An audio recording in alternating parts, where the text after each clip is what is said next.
नमस्कार, जय हिंद, जय भारत, जय उत्तराखंड। साथियों, मैं अर्जुन सिंह रावत इस समय अपने गांव ग्राम डुमैला तल्ला के एक खाली खेत में हूं और हमने एक अभियान चलाया है, गांव बचाओ अभियान।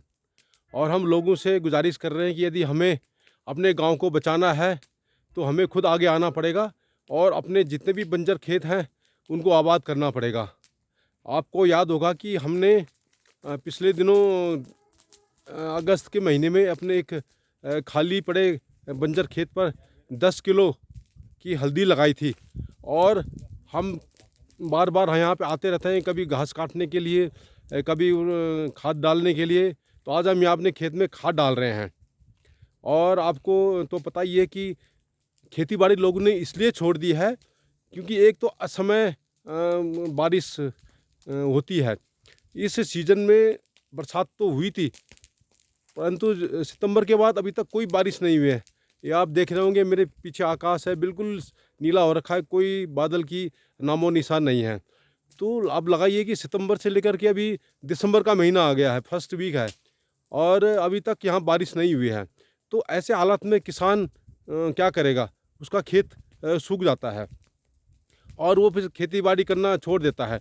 जो थोड़ी बहुत खेती भी होती है तो उसको ये जो जंगली जानवर है, सुअर हो गए, बंदर हो गए, लंगूर हो गए, भालू हो गए, जो रात को आते हैं, और यहाँ काखड़ बोलते हैं जिनको, जंगली हिरन हैं, वो बर्बाद कर देते हैं। तो ऐसे में यहाँ पे इसीलिए लोग खेती बाड़ी अब नहीं कर रहे हैं और लोग गांव छोड़ छोड़ के शहर की तरफ जा रहे हैं। तो हमने इसका एक यही उपाय किया है कि भैया ऐसी चीज़ें लगाई जाए जिसमें पानी कम खाएं और जिनको जंगली जानवर भी ना बर्बाद करें। ये आप देखिए, यहाँ पर ये हमने पिछले इसी महीने लगा, मतलब इसी अगस्त के महीने में हमने ये काली हल्दी लगाई थी 10 किलो। तो यहाँ पर बारिश के बगैर भी यहाँ पे अच्छी हो रही है, जबकि अगस्त सितंबर के बाद अभी तो कोई बारिश नहीं हुई है। अक्टूबर में हम ने दोबारा यहाँ पे घास वास काटी थी, तो जहाँ पर भी नमी थी तो वहाँ पे अच्छे अच्छे हरे पत्ते हैं, और जहाँ पे बाहर की साइड है वहाँ पे सूखे हैं। और मेरे साथ मेरे दोनों छोटे भाई आए हुए हैं मेरी मदद करने के लिए। वो बड़ी मेहनत से आज वो सुबह खाद लाए हैं हम वहाँ से, 2-3 कट्टे जो ऑर्गेनिक यहाँ खाद होती है भैंस की, गाय की। तो ये उन्हें खाद डाली है हमने आज इन पौधों में। ये स्वरूप सिंह रावत हैं। अब पिछले दिनों हमने यहाँ पे झाड़ पोड़ करके यहाँ घास, जो बड़ी बड़ी घास उगाई थी, इसको यहाँ पे फैलाई थी।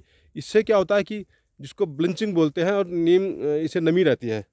ये हमारे छोटे भाई श्रवण कुमार रावत हैं, और हमेशा हम लोग जब भी आते इकट्ठे आते हैं। और अभी एक ट्रायल बेस पे हमने ये किया है, काली हल्दी लगाई है कि अगर ये हमारा सक्सेस होता है तो फिर हम पूरे जितने भी हमारे खेत है, खाली खेत है, उन पे लगाएंगे और एक एग्जाम्पल पेश करेंगे कि भैया हम ऐसी चीज़ यहाँ पे लगा सकते हैं जिनको जंगली जानवर भी नहीं खाएं और प्रोडक्शन भी अच्छा दें, और साथ साथ इसकी कीमत भी अच्छी मिले। अब देखो, ये बारिश ना होने की वजह से ये देखो पत्ते सूख गए हैं। जो बाहर की साइड है जहाँ धूप अधिक आती है, यहाँ तो कम सूखे, ज़्यादा सूख गए हैं। और अंदर की साइड में देखो, यहाँ पे अभी भी हरे हैं। तो यदि हमें अपने गांव को बचाना है और यहाँ से पलायन रोकना है, गांव को बचाना है, पलायन रोकना है, तो हमें ही आगे आना पड़ेगा। और हमें ऐसी चीज़ क्या लगानी पड़ेंगी जिनको जंगली जानवर नहीं खाते हैं। और बहुत सारी चीज़ें हैं ऐसे, और यहाँ जिनमें पानी की खपत कम होती है। इनमें जैसे हल्दी हो गया, अदरक हो गया, ये काली हल्दी हो गया, लेमन ग्रास हो गया, और स्टीविया प्लांट हो गया, और ये कई चीज़ें हैं। नींबू के पेड़ हो गए, नींबू के पौध लगा के नींबू है। काफ़ी चीज़ें हैं जिनको हम यहाँ पर लगा सकते हैं। और इसके बाद इसके प्रश्न ये उठता है कि हम इसको जब बड़ी मात्रा में लगाएंगे तभी हम इसमें सक्सेस हो पाएंगे, तभी हमें प्रोडक्शन मिल पाएगा। और जितने खाली पड़े खेत हैं, जो लोग खेती नहीं कर रहे हैं, उनके लिए हम कोशिश कर रहे हैं कि इस बार ये अगर हमारा ये ट्रायल ठीक हो जाता है या हम सक्सेस हो जाते हैं, तो फिर हम पूरे गांव में लगाएंगे, पहले अपने खेतों में लगाएंगे, फिर और लोगों को भी प्रेरित करेंगे कि वे भी यहाँ पे आएँ गांव में और अपने खाली खेतों में कुछ ना कुछ चीज़ें लगाएं, ताकि यहाँ हमारे खाली खेत में कुछ हो सके और हमारे गांव बच सके। यहाँ के नौजवानों को कृषि या कृषि पर या बागवानी पर आधारित जो भी यहाँ पे रोज़गार है वो उपलब्ध हो सके, जिसमें फूड प्रोसेसिंग भी हो सकता है। हमें यहाँ पे खुद ही आगे आना पड़ेगा। देखिए, ये हमारा एक और खेत है यहाँ पे नीचे, ये अभी खाली है बिल्कुल, अभी घास काटा है। तो अभी हम जब आएंगे कुछ टाइम बाद, अभी इनको पूरी तरह से हम एकदम साफ करेंगे, इनकी घास को पूरे रोटावेटर से और टिलर से इनको पूरी जोतेंगे और अच्छे से इसको ठीक ठाक करेंगे और इन पे हम फिर काली हल्दी लगाएंगे।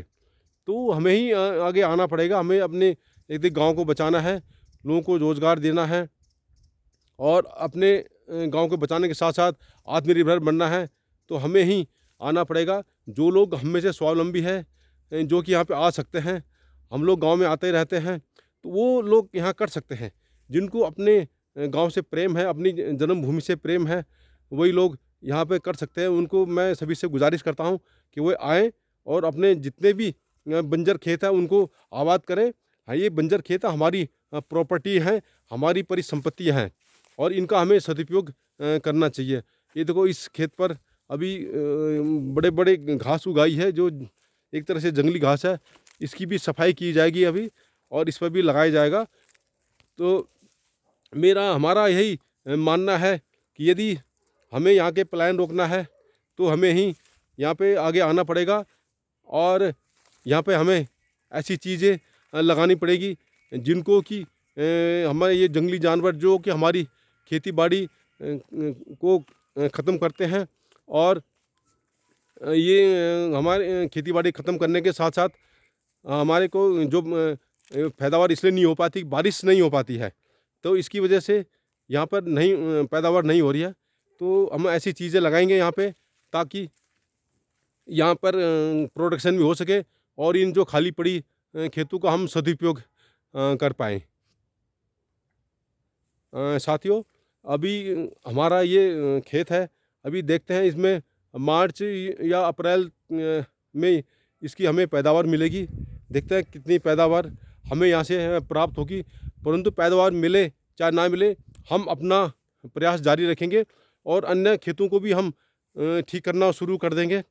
और इसके और न सिर्फ हम आगे इनको ठीक करेंगे, बल्कि एक कहते हैं कि आदमी फेल होता है, आदमी कभी फेल नहीं होता, आदमी की स्कीमें फेल होती हैं। इससे पहले भी मैंने आज से लॉकडाउन से पहले भी प्रयास किया था कि अपने इन खाली खेतों पर 500 नींबू के पेड़ लगाए थे, परंतु हुआ क्या, उस समय हमें यहाँ पे खोदने के लिए हल लगाने वाला आदमी नहीं मिला। अब गांव में हल लगाने वाले नहीं मिलते हैं, बैल नहीं मिलते हैं, तो हमें वो प्रोजेक्ट हमारा नहीं हो पाया था सक्सेस। और उसके बाद फिर कोरोना वायरस आया, कोरोना वायरस के बाद फिर लॉकडाउन लग गया 3 साल के लिए पूरा। तो इन 3 सालों के दौरान फिर अनियमित सा हो गया, हम यहाँ गांव में आ नहीं पाए, तो वो हमारा प्रोजेक्ट ठीक नहीं रहा था। अब हमने दोबारा इसी प्रोजेक्ट को शुरू किया है, स्वरोजगार के लिए, गांव बचाने के लिए और पलायन रोकने के लिए। यदि आपको मेरा ये वीडियो पसंद आए तो इसे ज़रूर लाइक कीजिए, शेयर कीजिए, सब्सक्राइब कीजिए।